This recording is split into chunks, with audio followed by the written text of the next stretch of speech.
As communities across the country decide on whether to remove Confederate statues, Hopkins County leaders look at a different approach for the statue in Madisonville.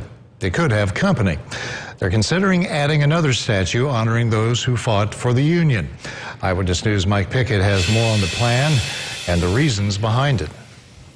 It involves the whole community. We all have concerns about it. After months of talks and thousands of signatures on online petitions for and against removing the Confederate statue in Madisonville, one new idea comes to fruition. It just goes to show that there's always a way if you think there's a way. Hopkins County magistrates approved a plan to appoint a committee to look at placing a Union monument on the northwest corner of the old courthouse grounds, just feet from the Confederate statue that's been up since the early 1900s.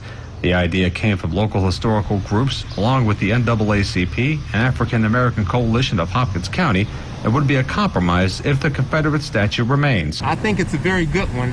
You can't always please one side or the other. So if you can find that happy medium to hopefully appease or satisfy the majority, I think that is a good thing. Judge Executive Jack Whitfield says this plan also honors the original plans that were made back in the early 20th century, which called for both a Union and Confederate statue here outside the historic courthouse. It would show the history, which is what many people have said. We don't want to get rid of the statue because it's historical. But right now, it's only showing one side of that history. For me, I think it's great. It certainly pleases me, but my concern is that it pleases the other folks that have a problem with it. Judge Whitfield says any Union statue would have to be privately financed. He also hopes to start getting a committee together this week. In Madisonville, Mike Pickett, Eyewitness News.